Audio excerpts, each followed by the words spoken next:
부활의 소망을 오늘의 삶으로 당겨오라. 부활의 소망을 오늘의 삶으로 당겨오란 제목으로 함께 은혜를 나누려고 합니다.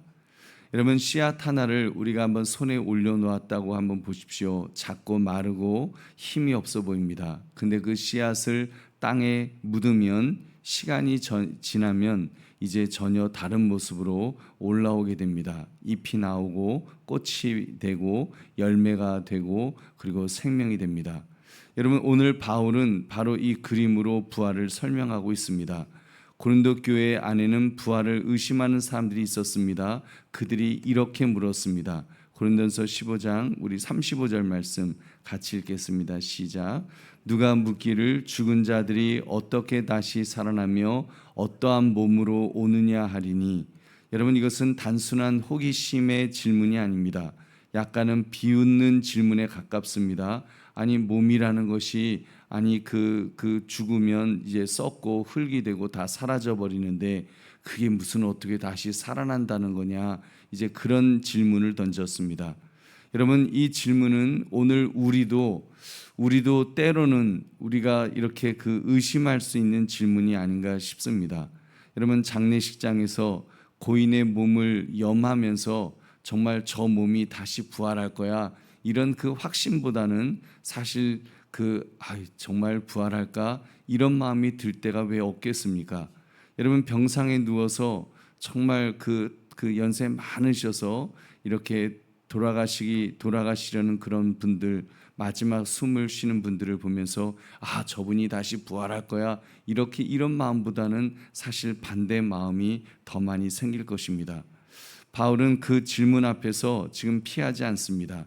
이렇게 대답하고 있습니다. 씨앗을 봐라. 씨앗을 보면 그 부활의 소망을 가질 수 있지 않겠느냐. 여러분, 오늘 말씀 부활의 소망을 오늘의 삶으로 당겨오라, 이 제목을 가지고 부활의 소망이 오늘 내 삶을 어떻게 바꿀 수 있는가를 묵상하시는 이 새벽 되시기를 주님의 이름으로 축원합니다. 세 가지를 살펴보겠습니다. 첫째, 하나님은 죽음 너머에 새 생명을 주시는 분이십니다. 여러분, 하나님은 죽음이 있지만 죽음 너머에 여러분 새 생명, 사실 믿지 않는 사람들, 하나님을 제외한 모든 세상의 모든 원리는 죽음이면 끝나죠. 죽음으로 끝이지만 여러분, 성경은 그렇게 말씀하지 않습니다. 우리 36절을 같이 읽겠습니다. 시작. 어리석은 자여, 내가 뿌리는 씨가 죽지 않으면 살아나지 못하겠고. 아멘. 이것이 바울이 말하는 핵심입니다. 여러분, 부활은 죽음을 피해가는 사건이 아니라는 것입니다. 부활은 죽음을 통과하고 나면 하나님께서 새 생명을 일으키는 사건이라고 말하고 있습니다. 보십시오. 씨앗은 땅에 묻힙니다. 겉으로 보면 죽은 것 같습니다. 다 썩으니까요, 끝난 것 같습니다. 그러나 끝난 것이 아니라 심겨진 것이라고 말씀합니다. 이렇게 씨앗의 원리로 죽음을 바라봅시다. 여러분, 세상은 죽음을 소멸이라고 부릅니다. 성경은 성도의 죽음을 이렇게 심겨짐이라고 부르는 것입니다. 무덤은 성도의 마지막 주소가 아니라 하나님의 추수 때까지 잠시 심기는 그런 자리일 뿐이라고 말씀하는 것입니다. 우리는 사랑하는 사람을 땅에 묻을 때 다 끝났다고 느끼죠. 그 차가운 흙을 보면서 이제는 저 고인이 이제 사라지시는구나, 이 역사 속에서 사라지시는구나, 우리는 그렇게 느낄 것입니다. 그러나 농부는 씨를 묻을 때 씨를 뿌리죠. 뿌릴 때 묻는다고 할지라도, 씨를 묻는다고 할지라도 씨를 묻으면서 씨야 안녕, 이제 너는 죽는구나, 사라지는구나 울면서 그러지 않습니다. 여러분, 낙심하지 않습니다. 씨를 뿌리면서 이제는 다 끝난 거야, 이제는 인생 끝이야, 이러지 않습니다. 왜 그렇습니까? 봄을 알기 때문에. 여러분, 봄을 알기 때문에 낙심하지 않습니다. 여러분, 성도도 그러해야 될 줄로 믿습니다. 우리가 무덤 앞에서 슬퍼하되 절망하지는 않습니다. 왜냐하면 우리 또한 영혼의 봄을 아는 사람이기 때문인 줄로 믿습니다. 우리 38절 말씀 같이 읽겠습니다. 시작. 하나님이 그 뜻대로 그에게 형체를 주시되 각 종자에게 그 형체를 주시느니라. 아멘. 하나님이 그 뜻대로, 여러분 부활의 몸은 그 어떤 인간의 의술에 의해서 이렇게 영생할 수 있는 그런 것이 아닙니다. 관리를 잘하면 부활을 잘하고 그런 것이 아니죠. 하나님이 그 뜻대로 주시는 것이라 그랬습니다. 우리 보배로운 성도님들, 그러니 사랑하는 성도를 땅에 묻을 때, 흙을 덮고 돌아설 때 우리 너무 낙심하지 맙시다. 왜냐하면 믿음의 눈으로 보면, 화장을 할 때도 마찬가지죠. 너무 낙심하지 맙시다. 왜냐하면 믿음의 눈으로 보면 그것은 심김이기 때문입니다. 농부가 봄을 바라보며 한 알의 씨를 묻듯 하나님은 부활의 아침을 바라보면서 그 몸을 땅에 잠깐 맡기시는 것입니다. 한 알의 씨앗이 흙에 떨어져 사라지는 것처럼 보여도 결국은 풍성한 열매를 맺지 않습니까? 성도의 죽음도 하나님은 잊지 않으실 줄로 믿습니다. 더 좋은 형체로 다시 일으키실 줄 믿으시기 바랍니다. 또 바울은 우리에게 눈을 들어 창조 세계를 보라고 말합니다. 우리 39절부터 41절 같이 읽겠습니다. 시작. 육체는 다 같은 육체가 아니니 하나는 사람의 육체요, 하나는 짐승의 육체요, 하나는 새의 육체요, 하나는 물고기의 육체라. 하늘에 속한 형체도 있고 땅에 속한 형체도 있으나 하늘에 속한 것의 영광이 따로 있고 땅에 속한 것의 영광이 따로 있으니 해의 영광이 다르고 달의 영광이 다르며 별의 영광도 다른데 별과 별의 영광이 다르도다. 아멘. 그래서 다 다르다는 것입니다. 사람과 짐승과 새와 물고기와 몸이 서로 다르고 해와 달과 별의 영광이 다르고 또 별들끼리도 서로 다르다고 했습니다. 한 분 하나님이 이 모든 몸과 영광을 지으셨다는 것입니다.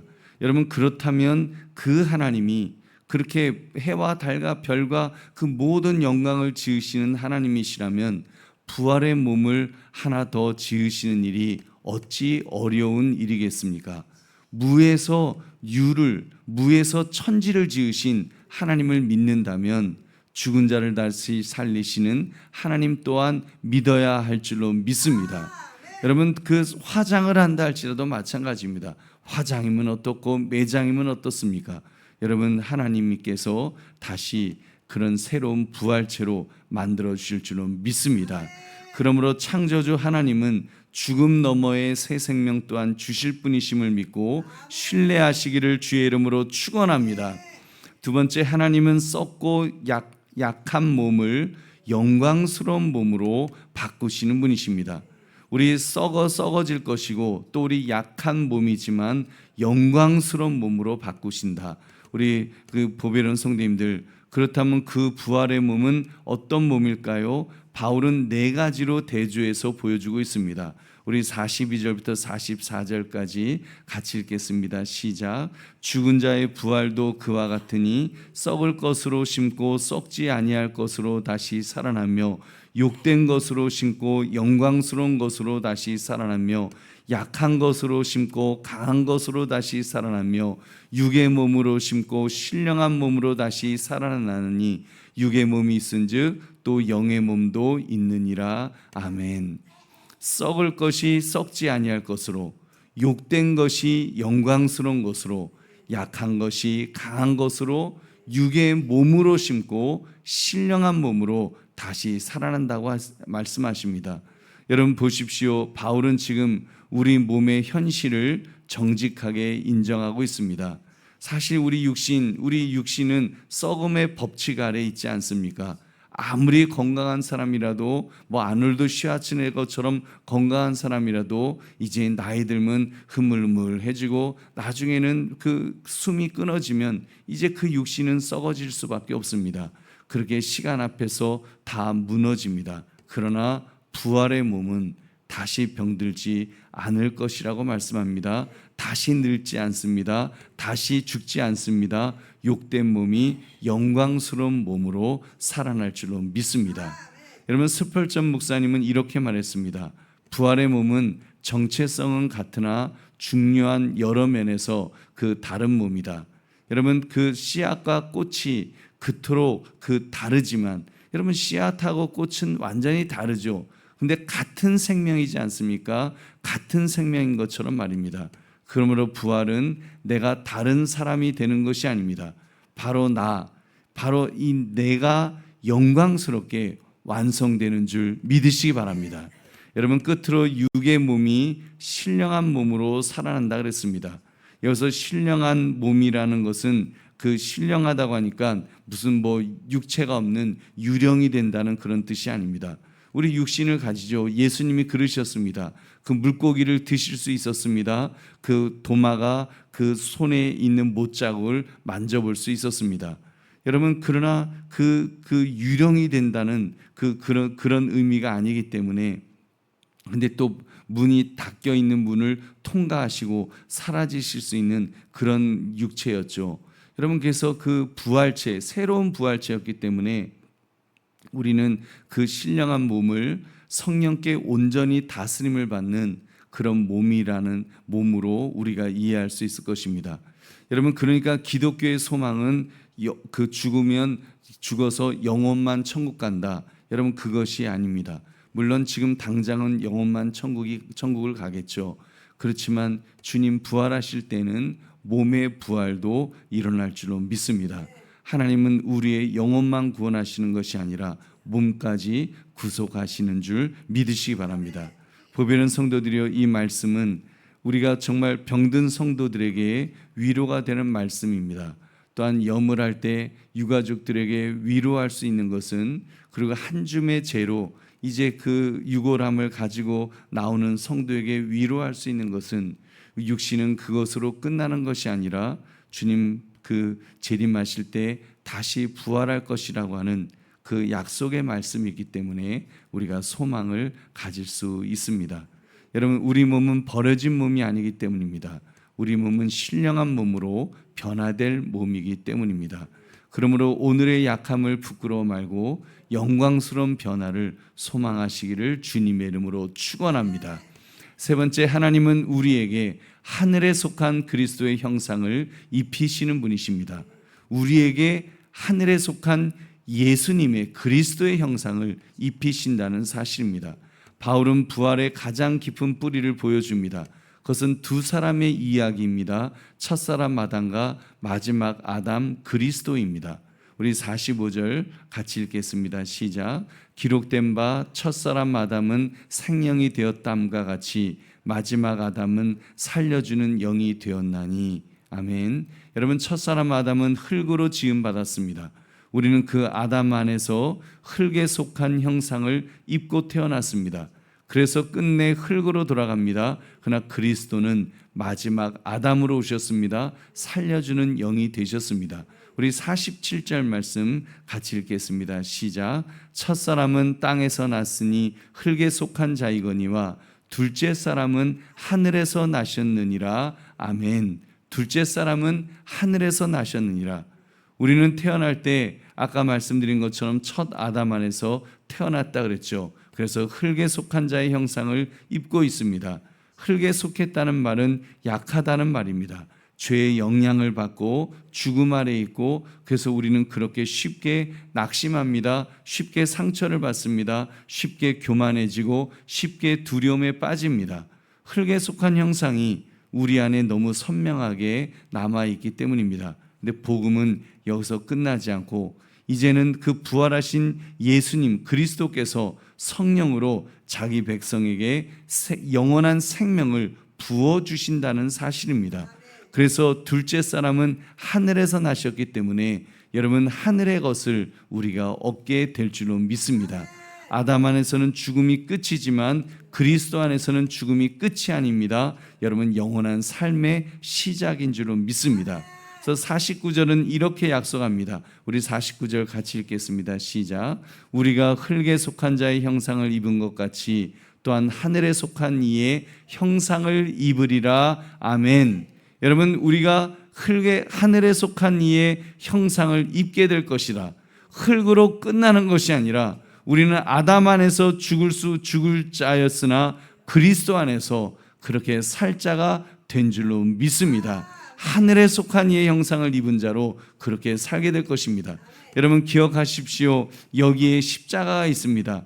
그리스도께서 마지막 아담으로 이 땅에 오셔서 십자가에서 우리의 죄와 죽음을 친히 짊어지셨습니다. 그리고 사흘 만에 다시 살아나심으로 새 인류의 머리가 되셨습니다. 그러므로 성도의 마지막은 흙이 아니라 그리스도인 줄로 믿습니다. 무덤이 아니라 부활인 줄로 믿습니다. 썩음이 아니라 영광인 줄 믿으시기 바랍니다. 그러므로 이 약속을 굳게 붙들고 하늘에 속한 자답게 오늘 하루를 살아가시기를 주의 이름으로 축원합니다. 말씀을 맺습니다. 우리는 지금 흙에 속한 몸을 입고 살아가고 있습니다. 그래서 피곤하고 약하고 흔들립니다. 그러나 그리스도께서 친히 사람의 몸을 입고 이 땅에 오셨습니다. 우리의 죄를 지고 십자가에서 죽으셨습니다. 사흘 만에 몸으로 다시 살아나셨습니다. 부활의 몸으로 부활체로 다시 살아났습니다. 그리스도께서 몸으로 부활하셨기 때문에 그 안에 있는 우리도 몸으로 부활할 줄 믿으시기 바랍니다. 그러므로 부활을 먼 미래에만 두지 맙시다. 오늘로 당겨옵시다. 오늘 내 삶에서 오늘 거룩하게 살고 오늘 소망으로 견디고 오늘 주님의 일에 나를 나를 이렇게 심읍시다. 주 안에서의 수고는 결코 헛되지 않을 것입니다. 씨앗처럼 묻힌 것도 꽃처럼 일으키는 주님께서 반드시 영광으로 우리를 거두어 주실 줄로 믿습니다. 그러므로 부활의 소망을 오늘의 삶으로 당겨오라. 이 제목처럼 흙에 속한 자로 살지 않고 우리는 하늘에 속한 이의 형상을 입은 사람답게 오늘을 거룩하게 살아가시기를 주의 이름으로 축원합니다. 우리 기도